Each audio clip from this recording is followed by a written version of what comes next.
met once a week for 2.5 hours, which was very little. And what you're going to see now is sharing of the process that we went through. And the most important thing, I'd say, is the process that we had. We focused mainly on the exercises, on Michael Chekhov exercises, and on different things. And the creation that you're going to see today is purely created by the students. So they adopted the story of the Great Flood and Noah's Ark, and they created the characters and some of the props and costumes. So it's all their creation, which I try to kind of assess a little bit. And it's a sharing. So that's what you're going to see. Are you ready, guys? And Christopher, hello. Hi. You need a chair. No, I'm fine. You'll stand. Is it okay? It's okay. Okay. So we are ready to begin. And just a little. I need to see.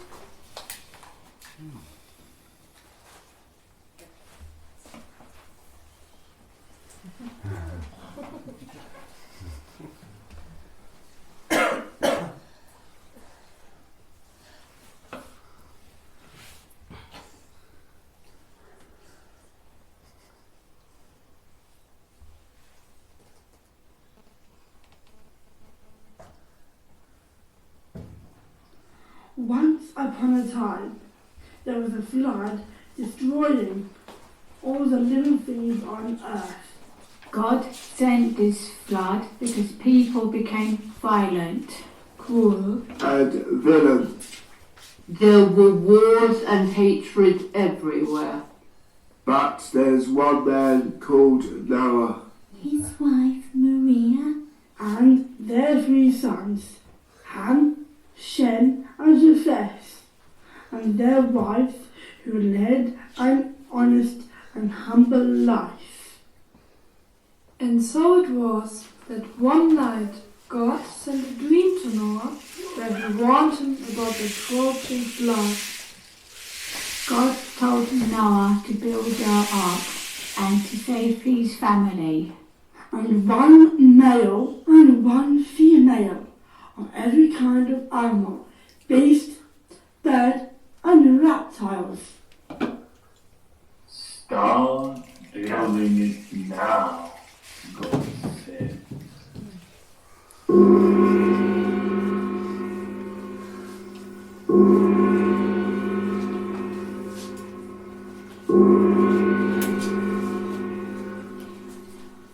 Next morning, Noah and his sons started to work on the ark. While Maria made them a nice and healthy branch. Noah's family worked very hard using the cypress wood to build the ark, which was very, very long and high and was coated with tar, so it was waterproof. Inside they made big stables for the large animals. Smaller ones for tiny creatures. They put the straw down, filled the rooms with enough food and streamed water for the animals and themselves. People around the village looked at the work and laughed. Made fun of Noah. Abused him. Because they did not believe that anything could happen to the earth. This is getting ridiculous, huh? What are you doing, you silly old man? But despite this, Noah had faith in God and continued working.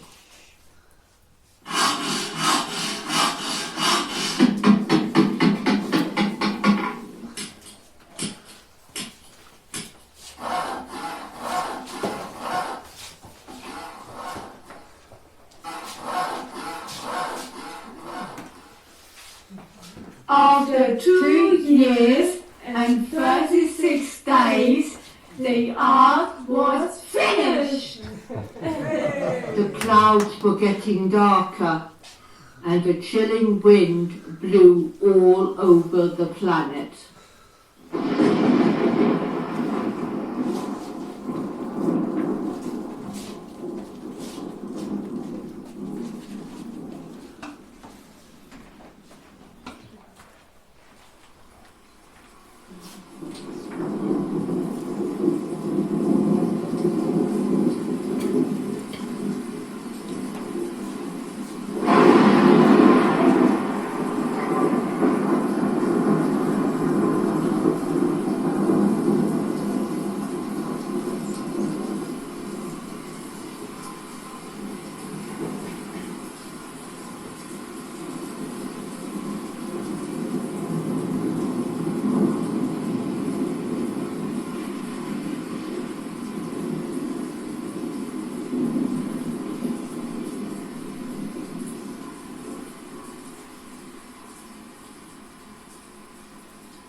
Noah and Maria opened wide the doors of the ark, and all the animals, One male and one female, streamed into the ark.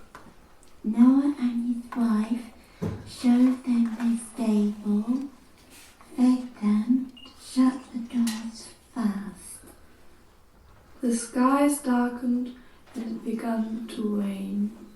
The rain continued for 40 nights and 40 days. The flood waters rose, lifting the ark up with them until it was floating as high as the hills. Finally, even the mountain ranges were submerged and everything that was alive perished. There was no living thing left on earth. But there was many living things left on the ark. The animals thanked Noah for saving their lives.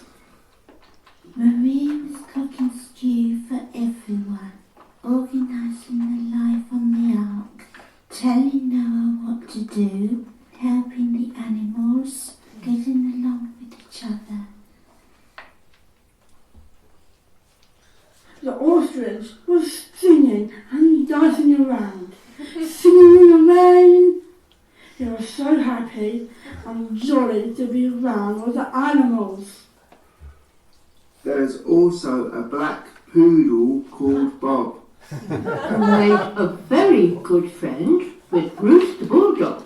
They ran around the ark, chasing each other, until they were tired and fell asleep.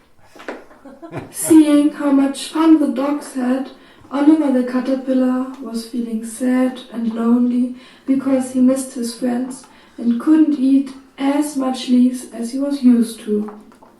But good-hearted Lisa, the hippo, see the sadness of Oliver, tried to cheer him up by giving him a nice kiss in his red cheeks. They moved together to the window and spent some quiet time looking at the endless rain and hoping to see the sun once more. Maria helped Mingus Sophie with her injured wing, cared and fed her while Noah played with the duck. After 3 weeks, the atmosphere on the ark had changed.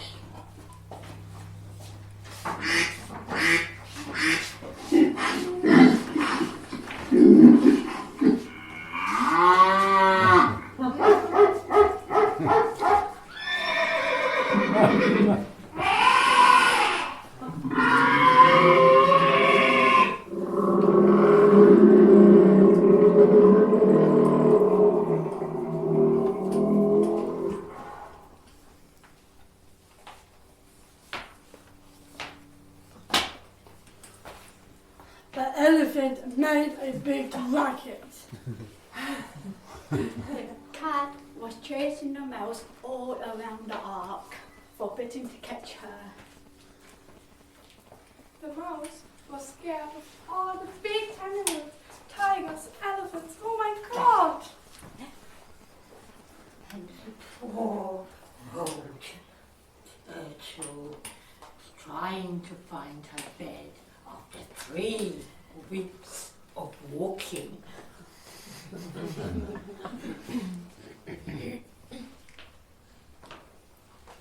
Dear God, it is I, the elephant, your creature who is talking to you. I'm so embarrassed by my greatest self. It's not Julie, it's not my fault. If I spoil your jungle with my 2 big feet. Give me such a philosophy, thought. I can rejoice everywhere I go in a lovable oddity of things. Amen. Lord, I'm the cat. It's not exactly that I ask something of you, but by some chance Do you have a lot of white mouse or something, or a sort of milk? I know someone who will relish them.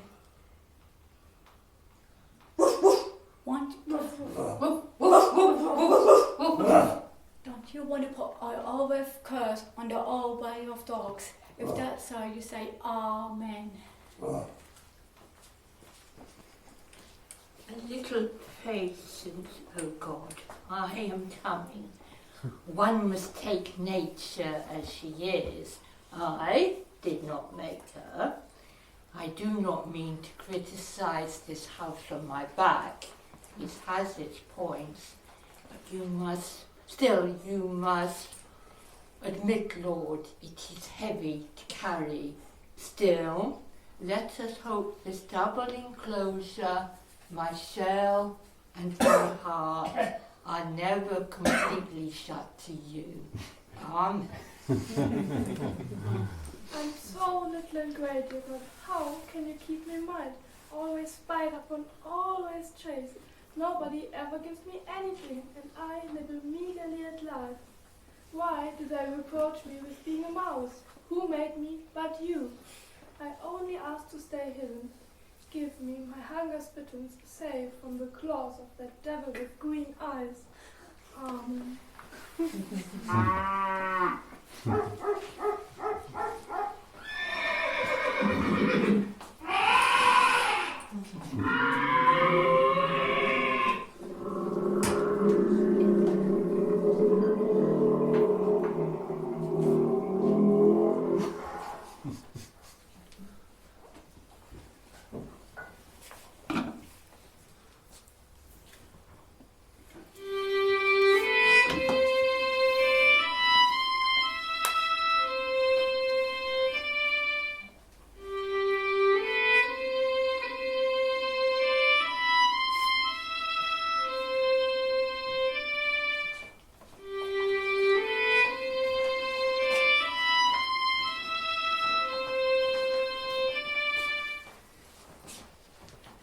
Eventually the rain has stopped, and Noah released the raven into the air to find a piece of land.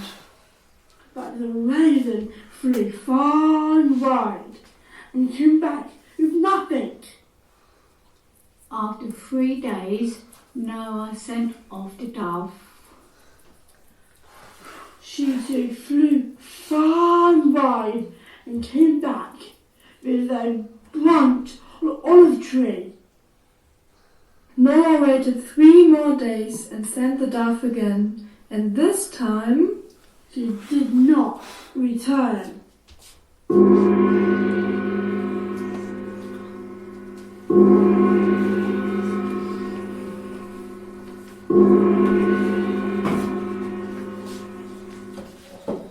Maria opened the window of the ark and saw the ground was dry. They found themselves on the top of Mount Ararat. God then spoke to Noah. Now you must leave the ark.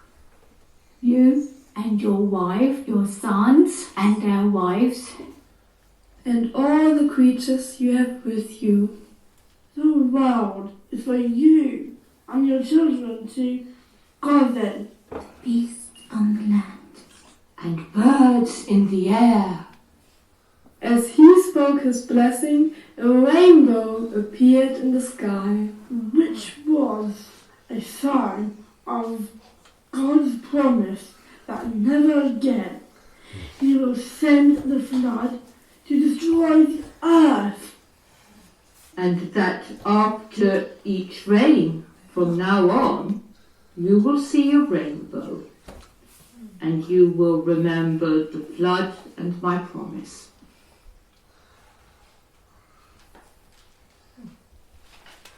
While there are still rainbows to be seen, there is evil on the earth again in way of wars, hunger and disease.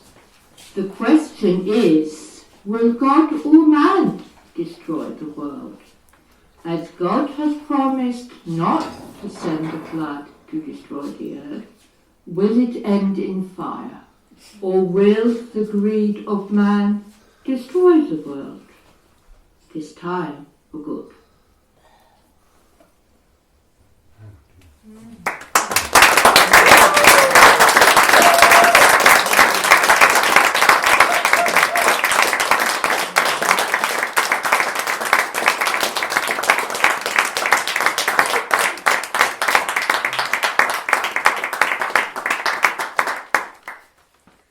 Thank you very much. Thank you guys. You did very well. Very well, everyone. Thank you. It was beautiful. Thank you.